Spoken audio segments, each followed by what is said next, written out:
మంత్రి Niranjan Reddy camp office ముట్టడికి ABVP నాయకులు పోలీసులు అరెస్టు చేశారు. వనపర్తి శాఖ ఆధ్వర్యంలో టీఎస్పీఎస్సీ పేపర్ లీకేజీ కారకులపైన చర్యలు తీసుకోవాలని డిమాండ్తో మంత్రి క్యాంప్ ఆఫీసు ముట్టడికి ప్రయత్నించారు. దీంతో పోలీసులు వారిని అడ్డుకున్నారు. పోలీసులు వారిని అరెస్టు చేసి స్టేషన్కు తరలించారు. ఈ సందర్భంగా పేపర్ లీకేజీపై వెంటనే సిబిఐతో లేదా హైకోర్టు సిట్టింగ్ జడ్జితో విచారణ జరిపించాలని డిమాండ్ చేశారు.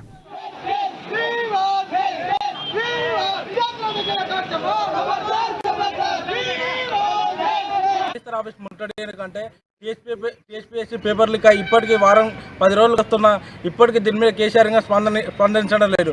ఎందుకు స్పందించడం లేదు? ఈరోజు మినిస్టర్స్ ఉండరు, వాళ్ళని కఠినంగా శిక్షించాలి. ఈ సిబిఐ విచారణ ఇవ్వాలి, సిబిఐ విచారణ జరిపించాలి.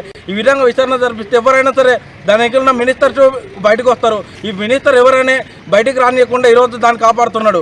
ఎందుకొరకు ఈరోజు కాపాడుతున్నావు? ఈరోజు నువ్వు తెలంగాణ వచ్చి కేసీఆర్ ప్రభుత్వం తీసుకొచ్చి 9 సంవత్సరాలు అవుతుంది. బంగారు తెలంగాణ రాలేదు. ఇప్పటికి ఎంతో మంది నిరుద్యోగులు ఆత్మహత్య చేసుకుంటారు. ఈ విధంగా తెలంగాణ అని చెప్పి బంగారు తెలంగాణలో ఎంతమంది నిరుద్యోగులు ఆత్మహత్యలు చేసుకుంటున్నా నువ్వు స్పందించడం లేదు.